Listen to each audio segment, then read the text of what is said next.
Hello. Well, welcome to another class on fortifying your faith in a time of deconstruction. Now, I was going to take the day off and celebrate New Year's Eve, but then I began thinking, this has been a different year than usual, and we've been looking at ways to fortify our faith even though it's been challenged, and we've been looking at how the new atheists, how progressive Christians, and how other aspects of philosophy sometimes challenges our faith. But I thought one of the greatest challenges has just been life itself. And this year certainly proves the case. But when I started thinking about fortifying our faith during times of difficulty, I thought one of the greatest ways to fortify our faith is just to count our blessings. And we have had a rough year, but we have still been so blessed.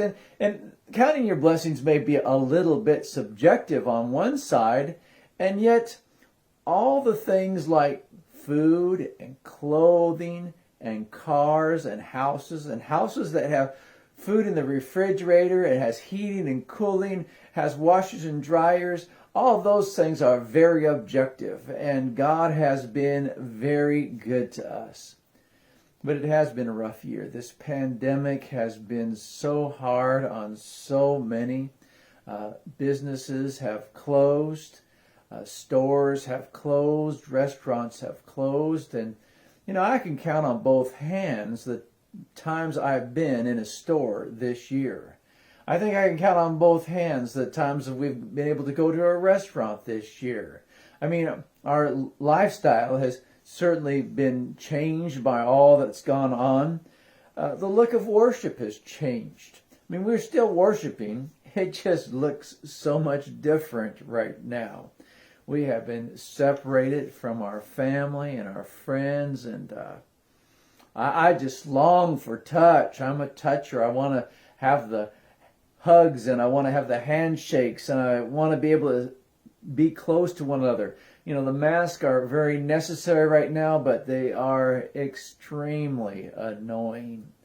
And life just looks different for us in so many ways. I mean, for our school teachers and for our kids, life is so much different. It's a different learning environment for sure, and parents have been challenged. I mean, we've been learning what it really means to be taught in school, what it means to worship God, what it means to be parents. And we've just missed so much this year. I was thinking about my calendar was wiped clean. I've enjoyed once in a month having our Young at Heart. Here we have a thing called Young at Heart where anybody who's able to go out to lunch on a Thursday a month is considered to be young at heart. And so we get together, and sometimes there's 20, 25 of us to get together.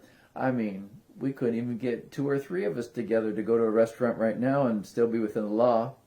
I mean, there's so much has changed. No fifth Sunday singings.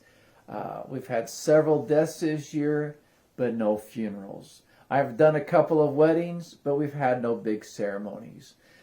In reality, though, it really does teach us what's really important. Because a wedding is just a day, but a marriage is a lifetime. And there's so much stuff that has happened this year that makes us maybe step back and try to get a better perspective. But you might think, what is there to be thankful for? Well, there is so much to be thankful for. We have a medical community that can strive to make us better if we do get this COVID.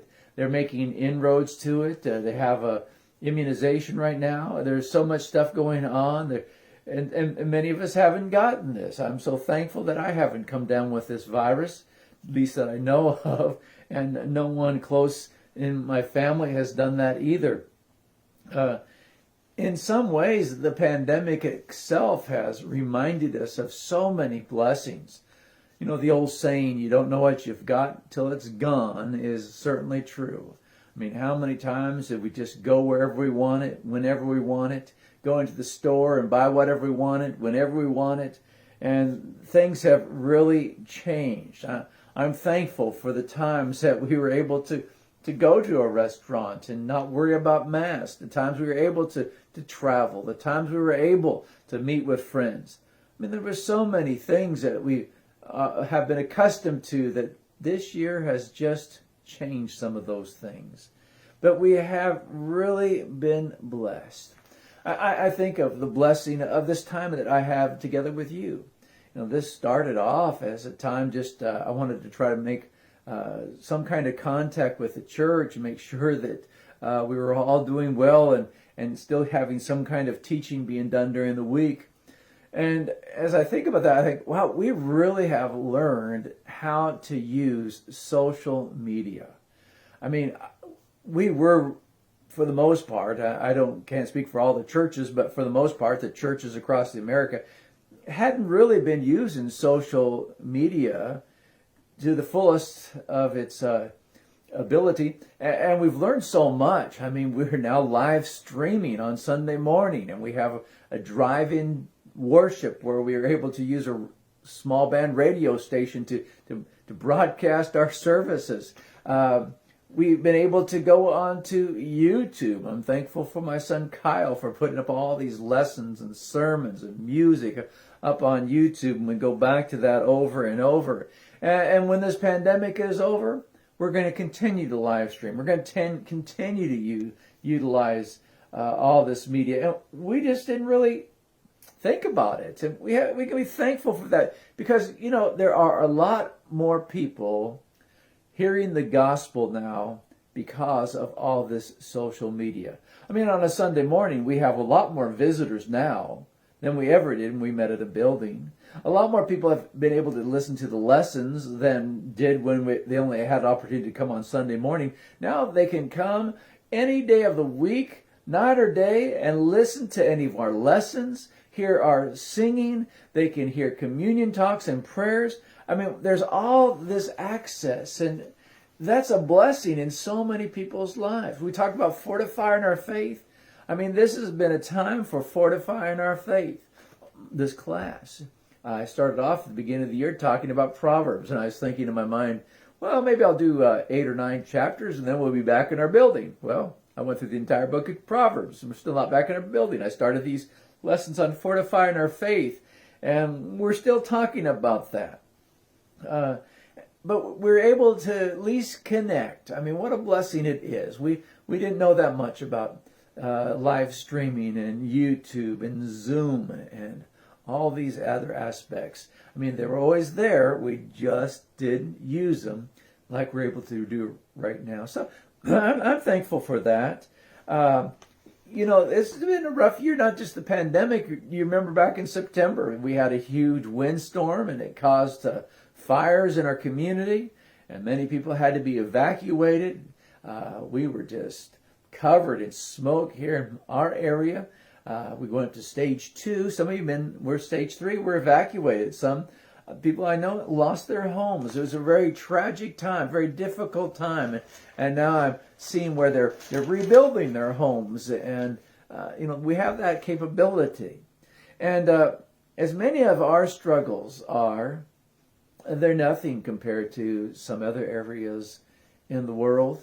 We support preachers in Zimbabwe and India, and looking at their struggle, it's a great struggle. But we were blessed to have a surplus to be able to send money to Zimbabwe and to India so that they could provide food for the families within their church.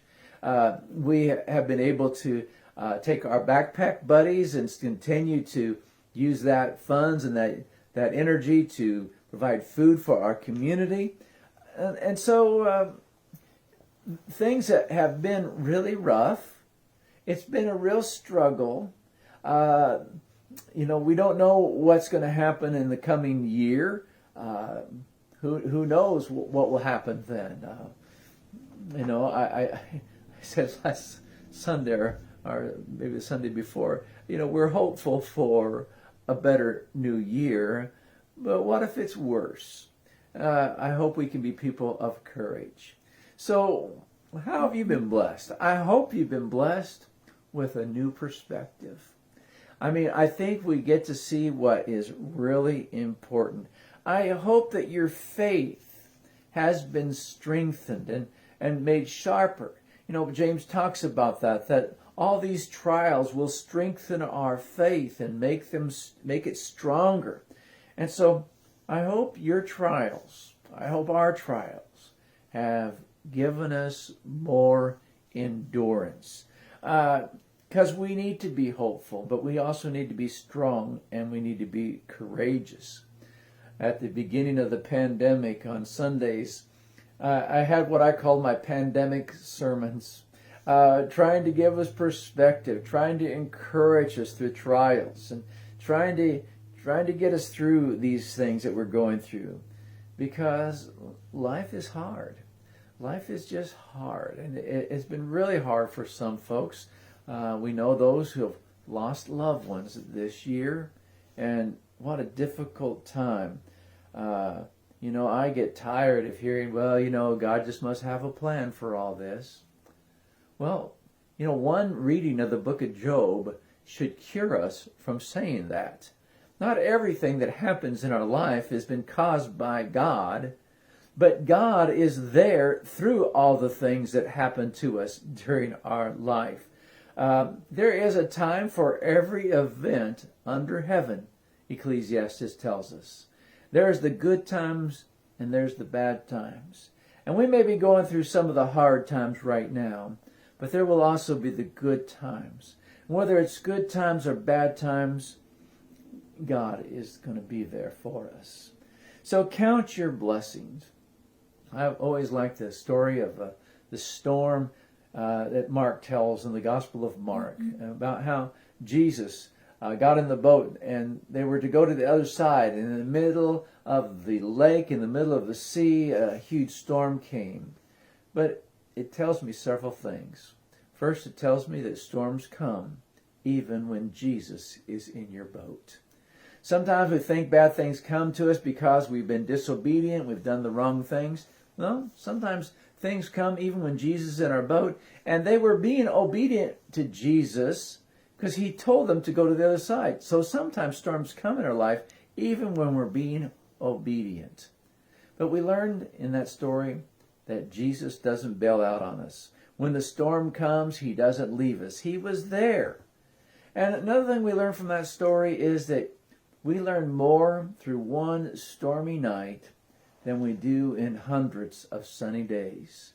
So I hope this has been a year, even with its difficulties, I hope it's been a year that has strengthened you, has encouraged you. Faith is knowing that God is always there, no matter what. Prayer is not what you do when there's nothing else left to do. Prayer is acknowledging that God is there. It's coming to God and speaking to him, whether it's good times or bad times. It's just talking to our Heavenly Father, knowing that he cares for us and that he wants to hear from us. And we get to come and bow our knee and worship him on Sundays to remember what Jesus did on the cross. Remember that he's communicated to us through his word, and there's so much value in studying God's word. So here, as we've come to the last day of the year, I wanted just to come to you, and maybe it's not the typical class we're used to, but I thought we can at least remind ourselves that we can fortify our faith by just counting our blessings, and it should be something that we do every day. And so, look at the past year. Yes, there's been the downs. There's been the tough times. There's been the divisive rhetoric of a presidential campaign. There's been fires, and there has been so much. But God has still been with us. We're still here. We're still healthy. We still have our homes and our cars and our clothes. We still have our brethren to lean on. We still have so much. And so, let's be thankful for these tremendous blessings.